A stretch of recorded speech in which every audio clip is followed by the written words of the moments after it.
Base sa narinig kong kaluskos niya ay papasok na siya ng pinto. Pigil ang aking hininga nung makita ko ang kalahati ng katawan niya. Lalaki. Napatayo ako sa kinauupuan ko nang sa wakas ay makita ko siya, pero kasunod noon ay ang pag-akyat ng dugo sa ulo ko at mabilis kong dinampot ang itak sa tabi ng lutuan, sabay sugod sa kanya nang sabi ko, papatayin kita. Sigaw ko pero hindi man lang siya gumalaw sa kinatatayuan niya. Si Inigo, ang lalaking gumahasa sa akin.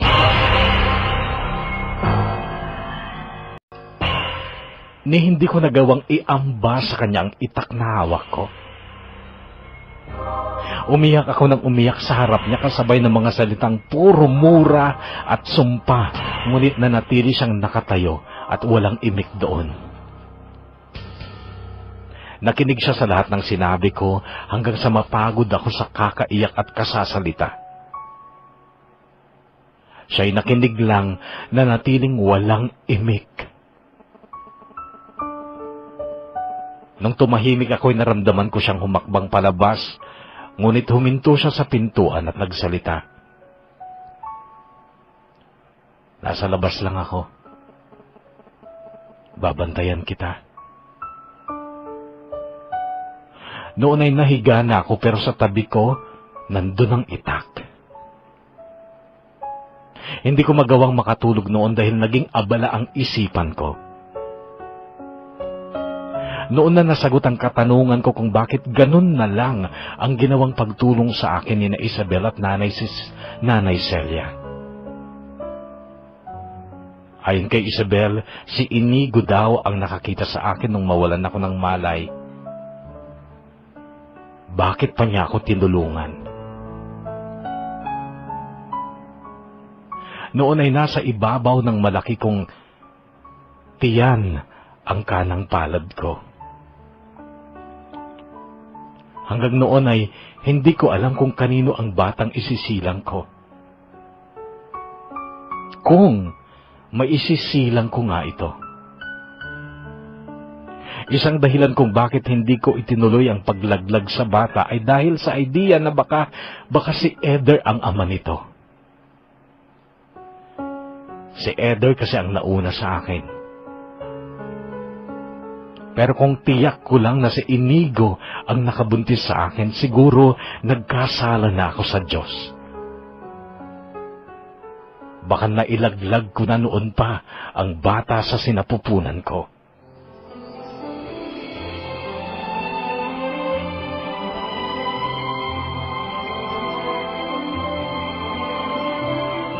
January 17, 2006, nung isugod ako ni Inigo sa ospital dahil humilad ng husto ang tiyan ko. Parang kaigaan ko lang noon sa paraan ng pagbuhat sa akin ni Inigo mula sa kubo papuntang kalsada. Tumatakbo pa siya habang buhat-buhat niya ako sa pagitan ng mga matataas na puno ng mais. Buo na ang pasya ko noon. Buong-buo na ang desisyon ko. Kung lalaki ang magiging anak ko, iiwan ko ito sa kanya. Yun ang magiging huling parusa ko sa kanya.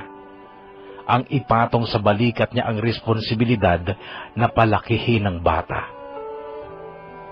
Kung babae naman, isasama ko siya sa aking pag-alis. Yun ang plano ko. Manganganak lang ako, magpapagaling, tsaka ako aalis. Uuwi ako sandali sa mga magulang ko. Pero lalayo din ako at magsisimula ulit ng panibagong buhay. Sa ospital kung saan ako dinala ni Inigo, ay nagdesisyon ng doktor na isesaryan ako dahil daw sa mga senyales na hindi ko kakayanin ang normal delivery. Napakatapang ko noon. Habang nakikita kong aligaga at litong-lito si Inigo na parabang takot na takot, ako naman ay napakatapang. Kayo nang bahala kung ano sa tingin nyo ang tama. Ganito kasimple ang salita ko sa doktor nung sabihin niya sa akin na kailangan nila akong cesarean. Sa delivery room matapos akong turukan ng pampatulog ay nakaramdam ako ng saya.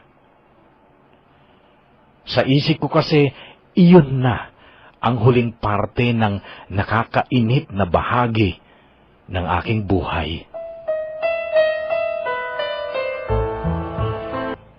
Lalaki ang batang isinilang ko. At si Inigo ang hinayaan kong magbigay ng pangalan. Angelito ang itinangalan niya. Sa isip ko, paanong naisip ng isang demonyo ang ganong kagandang pangalan? Maputi ang anak ko, maputing maputi. Lagi kong pinagmamasdan ang mukha niya mula po nung isilang ko siya dahil gusto kong makakita ng palatandaan kay Eder ang bata. Ngunit wala akong makitang pagkakahawig niya kay Eder noon. Palibhasa nga, baby pa kasi. Ang kanyang mga mata, parang hawig sa mga mata ni Inigo. Pero sa kabuuan, hawig sa akin. Kutis pa lang, haltang sa akin niya namana ang kaputian niya. Pero lalaki nga ito. At kailangan kong ituloy ang aking plano. Iiwan ko siya kay Inigo. Noon ko pa yun sinabi sa kanya. Pag nanganak ako, iiwan ko sa iyo ang bata. Ibenta mo, ipaampun mo, bahala ka kung anong gusto mong gawin. Napalingon lang sa akin si Inigo noon. Mula nung dumating o magpakita siya sa kubo, naging sunod-sunuran siya sa lahat ng gusto ko. Nung una sa labas ng kubo siya natutulog, sa ibabaw o sa ibabaw ng paragos o patuki. Naawa lang ako nung sumapit ang Disyembre. Inutusan ko siyang sa loob ng kubo na rin matulog, pero hindi sa katre kung saan ako humihiga. Hindi niya ako kinakausap. Sumasagot lang siya sa mga tanong ko. Para siyang tanga lang, parang aso na sunod-sunod lang sa kung anong iutos ko sa kanya. Katiwala siya sa maisang yon ng kanyang uncle na nasa Maynila. Si Isabel ay kapatid lang niya sa ama o sa ina. Dati daw ay may galit sa Inigo kay Nanay Celia at matagal itong hindi nagpakita sa kanya. Bigla na lang daw itong dumating noon at noon na rin ibinigay sa kanya ang maisan na siyang pangangasiwaan niya. 27 si Inigo noong 22 ako. Pero kay Isabel ko lang nalaman ang kanyang edad. Nung una nagtanim din ako ng galit kina Isabel at Nanay Celia. Pero dahil sa kabaitan nila, nawala ang damdaming yon. Mababait sila at ganun din si Inigo. Actually, napakabait ni Inigo pero nasusuklam ako sa kanya. Kahit araw-araw kaming magkasama, kahit anino pa lang niya ang nakita ko'y nasusuklam na ako. Dati sabi ko sa sarili ko, kapag 5 months na si Angelito, iiwan ko na siya kay Inigo. Tinesting kong gawin yon. Umalis ako sandali pero nagpunta lang ako kina Fatima. 2 araw lang ang plano kong pag-iwan sa anak ko kay Inigo. Titingnan ko lang kung anong mangyayari. Kapag okay, tutuluyan ko ng iwanan ng bata sa kanya. Hindi ako welcome kina Fatima. Araw ng Linggo nung dumating ako sa barangay nila, tandang-tanda ko yon dahil halos lahat ng bahay ay nakikinig sa programa mo, Papa Bono. May 2 kotse sa harap ng bahay ni na Fatima noon at hula ko'y may mga bisita sila. Lalo ding gumanda ang bahay nila. 1 taon at 4 na buwan kaming hindi nagkita ni Fatima at siya lang ang nag-iisang kaibigan ko dito. Sa kanya lang ako pwedeng magkwento ng mga totoong nangyari sa buhay ko. Pwede kong ikwento sa kanya ang lalaking nang rape sa akin na noon ay alila ko na, alipin. Pero matapos akong makita ni Fatima sa harap na lang ng kanilang pintuan, ay niwala siyang kangiti-ngiti sa akin. Bakit ka nandito? Ganito ang tanong niya. Hindi ako nakasagot kaagad at napalis na rin ang ngiti sa labi ko. Mangungumusta lang ako, sabi ko. Okay lang ako. Pero Fatima, kung pwede, sa ibang araw ko nalang dumalaw. Hindi kasi kita maasikaso ngayon.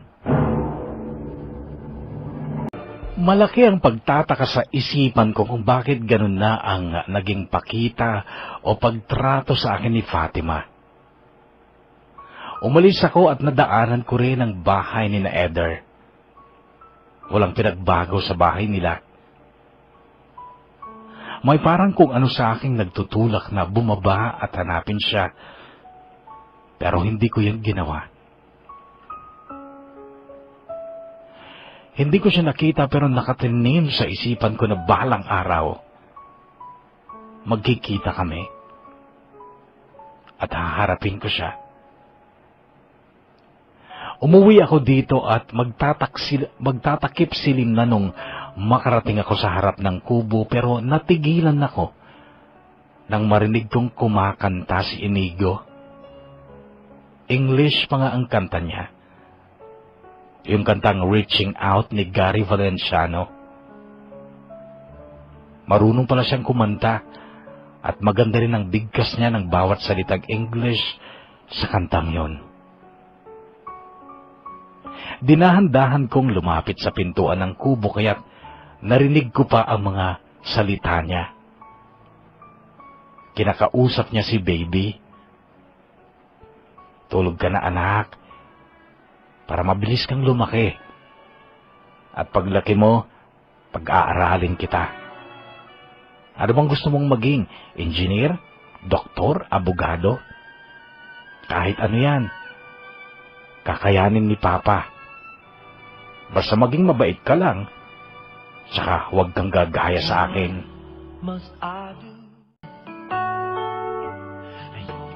Ang narinig kong mga salitang yan kay Inigo ay isang kumpirmasyon na pwede ko talagang iwanan sa kanya ang bata.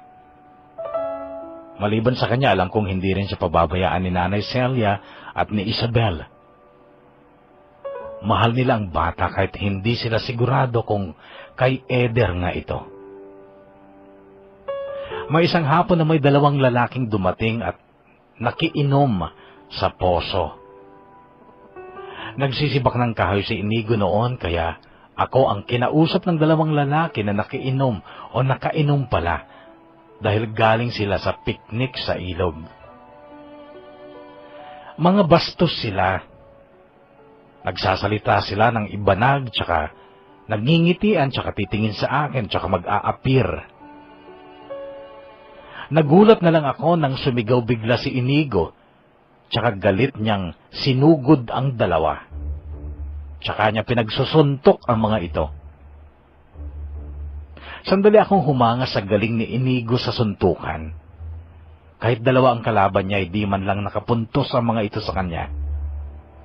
Nagtakbuhan na lang sila nung maramdaman nilang hindi sila lulubayan ni Inigo. Kaso yung nahuling tumakbo ay sumigaw pa kasi kay Inigo. Kaya hinabol pa siya ni Inigo at saka pinaggugulpi ulit. Noon ko na sinigawan si Inigo kaya siya tumigil. Iniwan niya ang lalaki tsaka bumalik sa kubo. Bakit mo ba sila ginulpi? Tanong ko. Binabastos ka na, hindi mo pa alam. Sagot niya. Ibanag nga kasi, kaya hindi ko naiintindihan. Pero hindi ba sila dapat ginanon? Sabi ko pero hindi siya umimik. Nakita kong kinuha niya ang alkohol tsaka niya ibinuhos yon sa sugat sa kanyang kamao.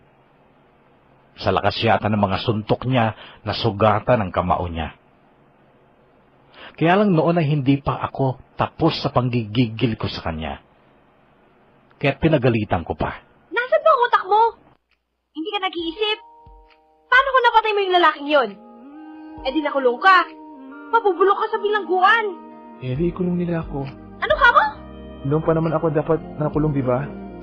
Kaya ayos lang kung makulong na ako. Madaling araw pa lang ay umalis na si Inigo noong January 17, 2007. Unang birthday ni Angelito yon. Pagbalik niya ay kasama niya sina Isabel at dalawang kapatid pa nila. Marami silang dalang mga groceries, may cake pa at mga lobo. Nagluto sila. Nagkatay si Inigo ng 2 manok at 1 pato, maliban sa 4 na kilong baboy na binili nila sa bayan. Habang abala sila sa pagluluto, ako, gaya ng dati, prinsesa. Ganun ako mula nung dumating si Inigo. Ultimo panty ko, siya ang naglalaba. Bago siya lumusong sa maisan, bago magtrabaho, nagluluto muna siya, naglalaba, naglilinis sa kubo at sa paligid. Ako Donya sa maliit na bahay. Pero tinapos ko ang lahat ng iyon nung sumunod na araw matapos ng first birthday ni Angelito. Malinaw na kay Inigo ang ibig sabihin ng pag-impake ko ng mga gamit ko. Nakatingin lang siya habang nag-iimpake ako. Kinabukasan matapos akong maligo at magbihis, tulog pa si Angelito. Naghahanda naman si Inigo ng almusal. Kinuha ko ang wallet ko. Mayroon itong mahigit 50,000 pesos na laman.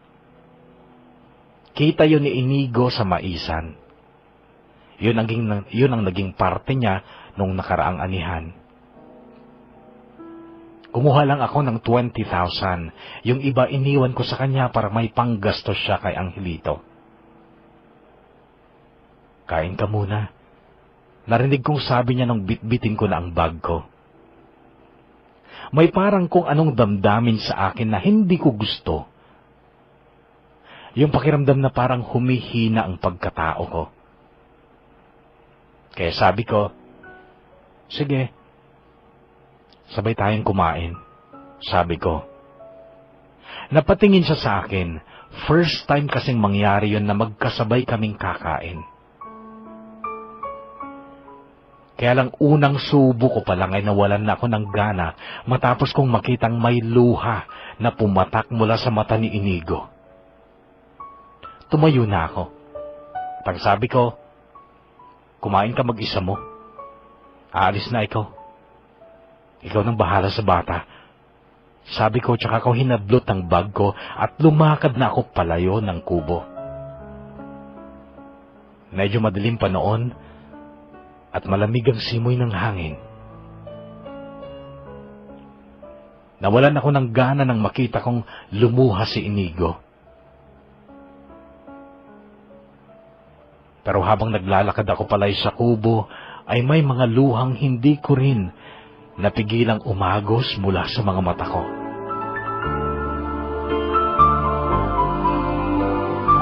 Lumuluha pa rin ako noon habang marahan ang paghakbang ko palay sa kubo. Malapit na ako sa kalsada nang marinig ko ang pagtawag ni Inigo sa pangalan ko.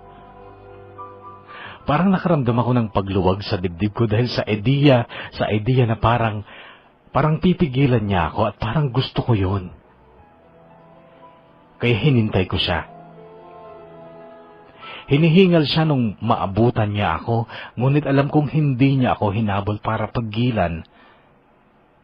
Hindi niya ako hinabol para pigilan matapos kong makitang hawak niya ang pera. Idagdag mo to sa baon mo. Sabi niya sabay abot niya ng ilang pirasong tig-1,000. Ingat ka. Narinig kong sabi niya bago siya tumakbo ulit pabalik ng kubo. Noon ay muli akong napaluha. 10,000, 30,000 na ang nasa akin at mahigit 20,000 na lang ang allowance nila. Ibinulsa ko yon at nagpatuloy ako sa paglalakad. Hanggang sa dumaan ng isang tricycle, sumakay ako. Sa bayan, sumakay ako ng bus pa Maynila.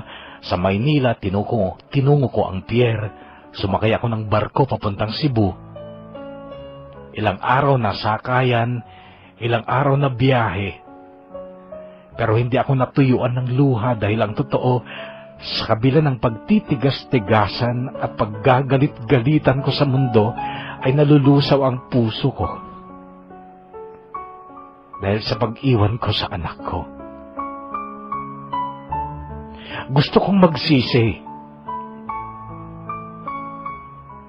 Pero mas ginusto kong magpakatapang.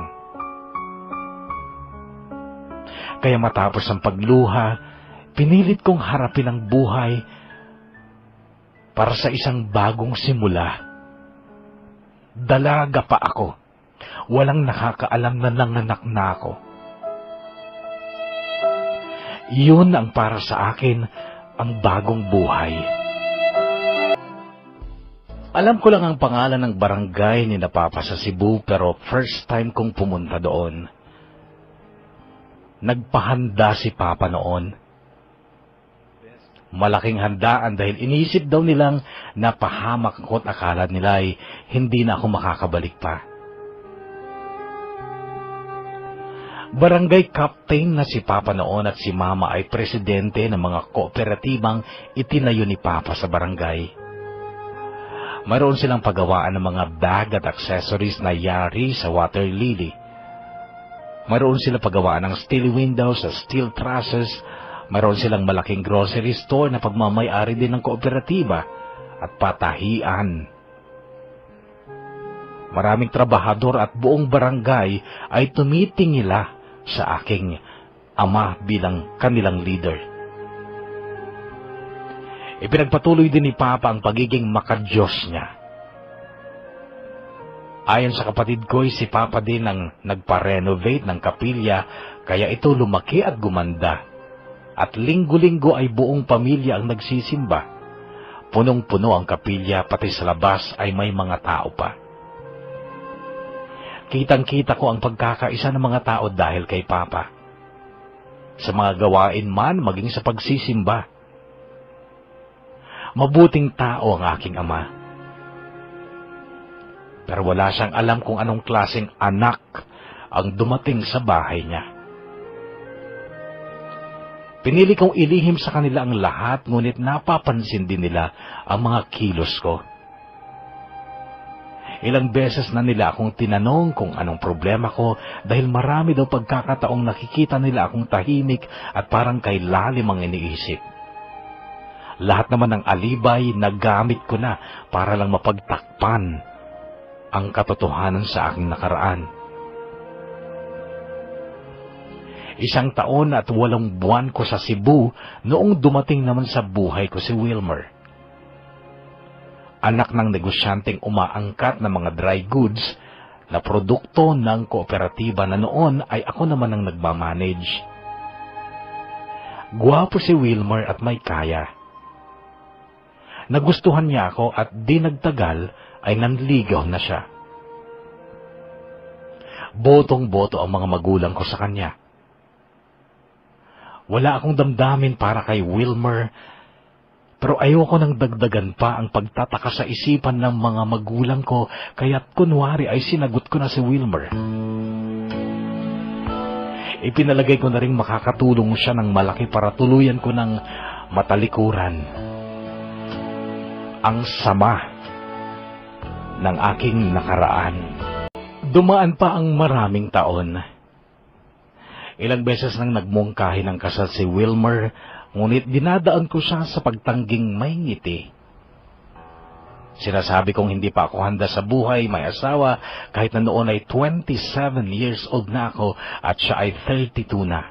Alam kong nakakaramdam na siya, at alam kong siya din ang nagsabi sa aking ama ang madalas kong pagtanggi sa kanyang alok na kasal. Ano bang problema mo kay Wilmer? Bakit hindi mo siya pakasalan? Mag-6 na taon mo na siyang nobyo. Ganito ang sita sa akin ni Papa noon. Katabi rin niya si Mama sa upuan. Mayroon ka bang hindi sinasabi sa amin? Tanong ni Mama. Noon ay tinitigan ko sila pero hindi ko napigil ang pag-agos ng luha sa mga mata ko. Dahil yun sa ideyang parang yun na. Yun na ang tamang pagkakataong ipagtapat ko sa kanila ang katotohanan. At yun nga ang ginawa ko. Pero yung akala ko na maaawa sa akin si Papa, akala ko yayakapin niya ako, kaaawaan. Nagkamali ako. Naglabas siya ng pera. Ipinagtabuyan niya akong ayusin ang buhay ko. Sabi pa niya hindi ko raw pwedeng talikuran ng batang nagmula sa sinapupunan ko. Si Mama ang nagsabi ng totoong motibo ni Papa kung bakit niya ako inutusang umalis. Ayaw ni Papa na masira ang kanyang napakaganda at napakadalisay na imahe sa mga tao dahil sa akin. Sinunod ko sila at bumalik na ako dito matapos ng 6 na taon na pagkawala. Nadatnan ko dito ang dating kubo, maliit na bungalow na, konkreto na, may kuryente na, at may batang lalaking naglalaro ng mag-isa sa ilalim ng puno. Angelito, mahinang tawag ko sa kanya pero hindi niya ako narinig. Sa pinto ng kusina ay may babaeng lumabas. Babaeng buntis. At matama itong nakatingin sa akin. Mama, narinig kong sambit ni Angelito pero hindi sa akin nakatingin kundi sa babae sa may pintuan. Patakbong lumapit si Angelino. Patakbong lumapit si Angelito at sa mukha niya'y nakita ko ang mukha ni Eder. At noon ako nakatiyak na si Angelito ay anak ni Eder.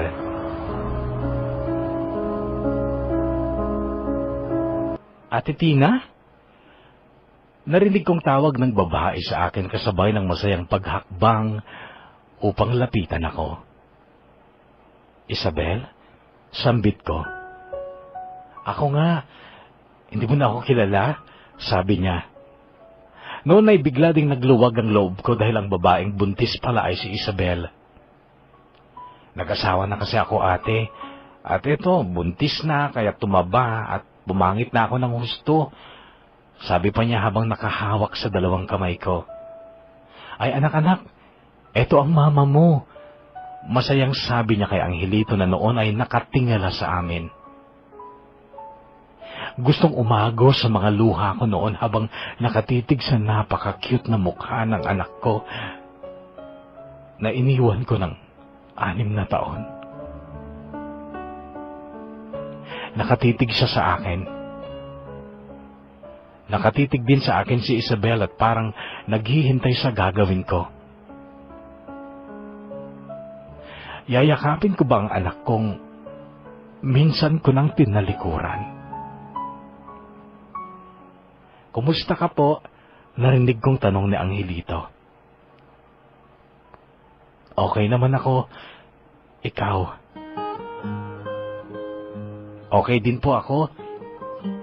At masaya po ako kasi dumating ka na.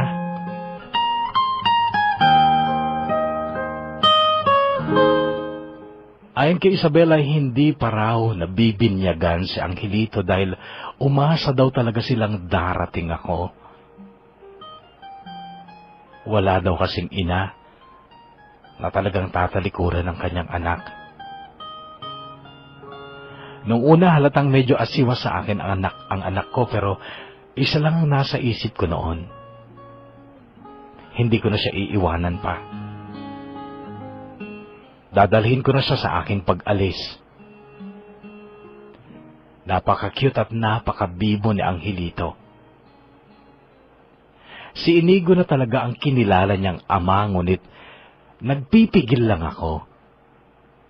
Gusto kong sabihin sa kanya na hindi si Inigo ang ama niya. Masyado namang halata sa mukha ng anak ko na si Eder ang naging kahawig niya. Halos kutis lang ang nakuha niya sa akin. Noong bago magtakip silim, dumating si Inigo. Mabilis na tumakbo si Angelito upang salubungin siya. "Lasing ka na naman," narinig kong sabi ni Inigo. O sabi ni Angelito kay Inigo. Tinangka siyang yakapin ni Inigo pero itinulak siya ng bata. "Lagi ka na lang umiinom," narinig ko pang sigaw ng bata. Noon ay napatayo si Inigo nung makita niya ako. Sandali lang niya akong tinitigan. Pagkatapos nun ay humakbang na siya palayo. "Galit ka pa ba sa kanya, Ate Tina?" narinig kong tanong ni Isabel. Tinitigan ko rin siya at ang sagot ko sa kanya, "Ikaw ang gahasain ng isang lalaki. Tapos tatanungin ka kung galit ka sa kanya. Anong isasagot mo, Isabel?" Mungkahin ni Isabel na pabinyagan na sa Angelito. Kaya lang naisip kong hahanapin nila kung sino ang mga magulang ng bata. Sabagay pwede rin namang isunod lang sa apelyedo ko. Kaya lang bigla ko nalang naisip si Eder at kasunod noon ay naramdaman kong parang may humila sa akin para puntahan si Eder. Actually, nangarap din akong sana binata pa si Eder at sana nabura na sa isipan niya ang nangyari at baka pwedeng maging kami ulit, lalo na't may anak siya sa akin. Pinuntahan ko si Eder at sobra ang pagkagulat sa mukha niya nung makita niya ako sa harap ng kanilang pintuan. Wala pang salitang lumabas sa bibig niya nang sumulpot naman ang mama niya, nakabihis, halatang aalis, at may dalang mga invitation. Nagulat ang mama ni Eder nang makita ako. Pero napako ang mga mata ko sa hawak niyang wedding invitation. Valdez de Guzman, nuptial ang nabasa ko. Napatingin ako kay Eder noon, pero napansin kong inabot sa akin ng mama niya ang isang invitation at doon ay nakita ko ang mga litrato nila sa ibabaw ng invitation.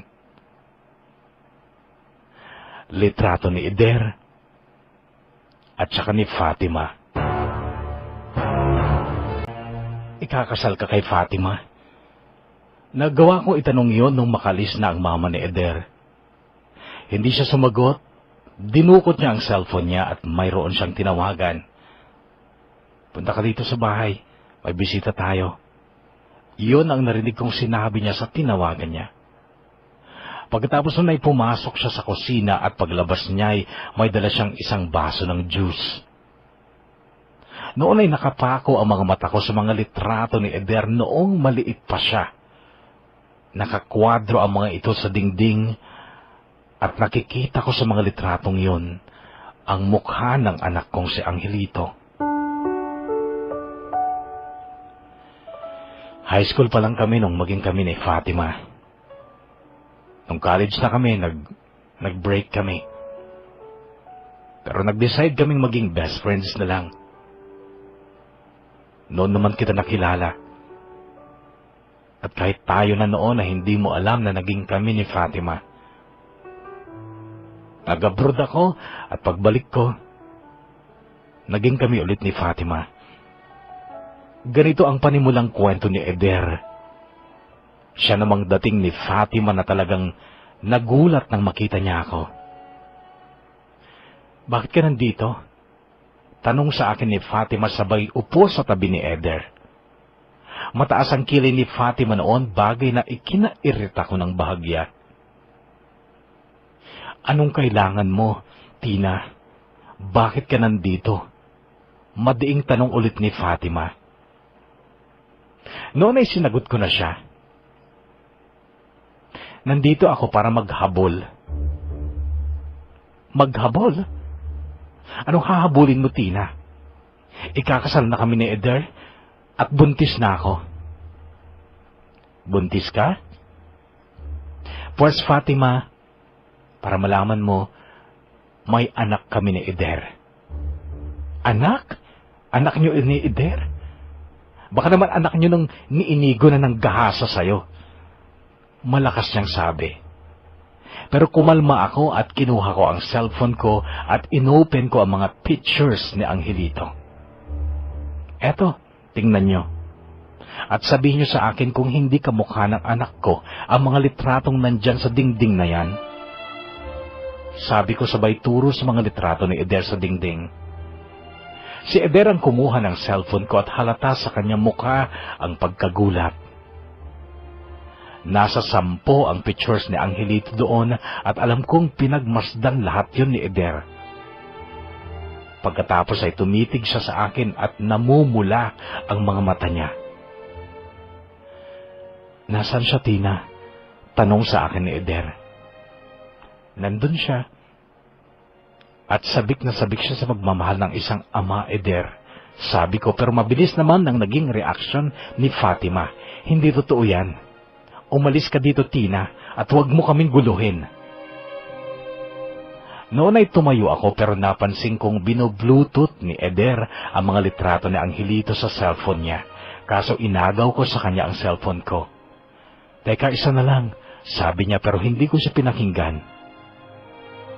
Alam ko naman kasing nakakuha na siya ng ilan sa mga pictures ng anak ko. Umalis ka na, Tina. Huwag mo na kaming guguluhin dahil kung hindi, ibubunyag ko sa lahat ng tao ang nangyari sa'yo. Ganito ang desperadang banat sa akin ni Fatima, pero nginitian ko lang siya. Sabi ko sa kanya, "Oo, aalis ako, Fatima. Pero babalik ako. Bukas o sa makalawa. Isasama ko ang anak namin ni Eder at baka sa korte na lang tayo magkita-kita."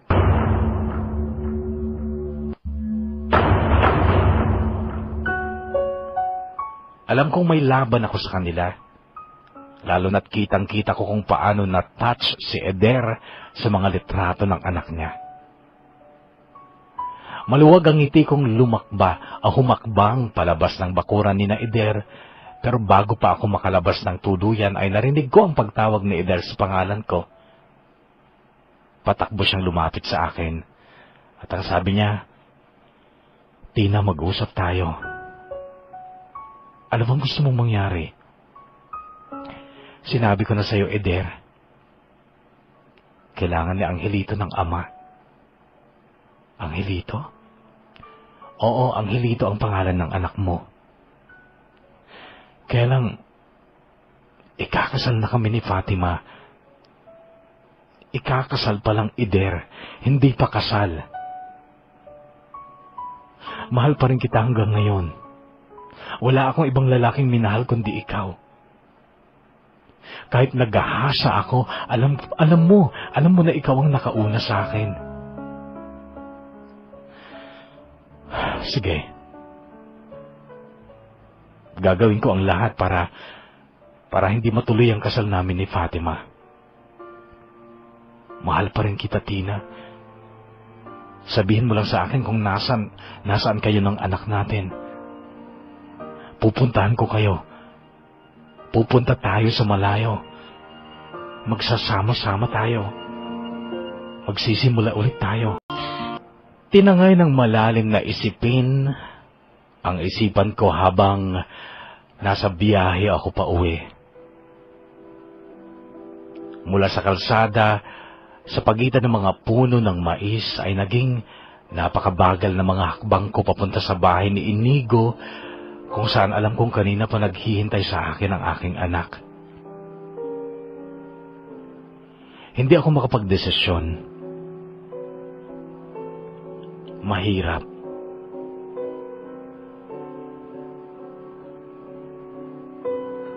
Sinadya kong bagalan ang bawat hakbang ko para sana pagdating ko sa bahay ni Inigo ay alam ko na ang gagawin ko. Kung kukunin ko si Angelito at isasama o sasama kami kay Eder. Bigla lang may kumaluskos sa gilid sa mga puno ng mais at paglingin ko. Nakita ko si Inigo. Agad bumalik sa alaala ko ang pangyayaring yun nung gahasain niya ako. Ano? Anong gagawin mo? Gagahasain mo ulit ako? Ganito ang lumabas sa mga labi ko sanhin ng pagkabigla ko. Marahan siyang lumapit sa akin. Sa totoo lang may itsura si Inigo. Maamo ang kanyang mukha na nasunog lang ng araw dahil sa katatrabaho sa maisan. Inaabangan lang kita. Delikado na dito ngayon, sabi niya tsaka lumakad papuntang bahay. Nilagpasan niya ako. Kukunin ko na si Angelito, sabi ko. Napahinto siya sa paghakbang pero hindi lumingon. Sasama na kami sa totoong ama niya, sabi ko. Sabay hakbang para matitigan ko ang kanyang mukha at nang makita ko ang magiging reaksyon niya. Ano? Ano, Inigo? Nagulat ka, di ba? Nagulat ka dahil nalaman mong hindi ikaw ang tunay niyang ama. Akala mo ba nagbunga ang panggagahasa mo sa akin noon? Akala mo anak mo si Inigo? Hindi, Tina. Alam kong hindi ko anak si Inigo dahil nung gahasain kita, hindi naman ako nilabasan dahil labag sa loob ko ang ginagawa ko. Ganon? Eh bakit mo inalagaan si Angelito kung alam mo palang hindi mo siya anak? Dahil anak mo siya, Tina. Dahil lahat ng mahalaga sa'yo, mahalaga din sa akin.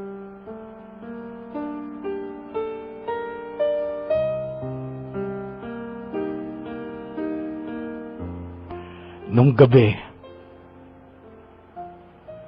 gabi na ginahasa kita, tumakbo ako. Nagpunta ako sa presinto para isuko ang sarili ko sa pulis. Sabi nila, wala naman daw complainant. Sinabi ko ang pangalan mo. Nagpunta sila sa baryo, kinabukasan, nakausap daw nila si Fatima pero sabi daw ni Fatima, walang ganong nangyari. At umuwi ka na raw sa Maynila. Pinagtawanan ako ng mga pulis. Sinabi nilang baliw ako. Yun ang kauna-unahang marinig kong magsalita ng mahaba si Inigo sa harap ko, kapuso. Kaya't nagdesisyon ako makinig. Minsan lang ako nangarap sa buhay ko. Sabi ng tatay ko noon, mag-aral ako. Maging professional. Nakaabot ako ng 3rd year college. May isang babae akong minahal ng sobra. Pero iniwan niya ako at pinagpalit niya sa iba. Noon ako nawalan ng ganang mabuhay at mangarap. Pero muli akong nangarap na makilala kita. Kaya lang nung makilala kita, masyado akong alangan sa'yo. Kasi tauhan lang ako sa bodega ng mais Wala akong parama kay Eder na isang professional. Nung magkita tayo sa paradahan ng tricycle at wala kang maupuan, ibinigay ko ang pwesto ko sa'yo, pero sa totoo lang, Tina, kung may kakayahan lang akong bumili ng helicopter para may masakyan kapag uwi, gagawin ko. Dahil noon, ikaw na ang pangarap ko. Pangarap na alam kong malabong matupad, lalo na't alam kong pagmamay-ari ka na ni Eder. Bigo na naman ako, at ayoko nang mabigo, kaya ko naisipang sundan ka kahit saan ka magpunta. At bigla na lang na demonyo ang isipan ko nung makita kitang nag-iisa sa maisan.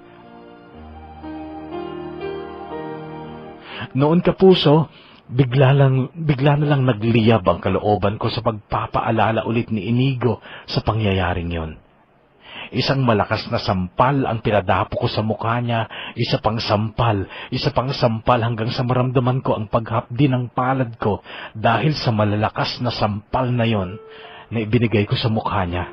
Pero pagkatapos nun ay umiiyak ako at parang nanghina at bumagsak ako sa dibdib niya. Narinig ko ang kanyang mga sinabi. Habang buhay, Tina, nakahanda akong pagdusahan yon. Alipinin mo ako.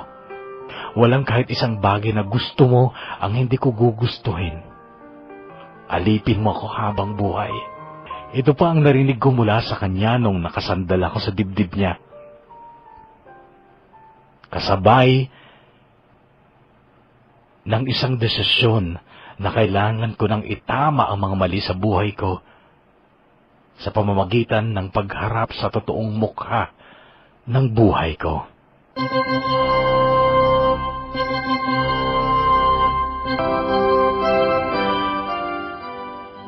Napakaganda ni Fatima sa kanyang wedding gown.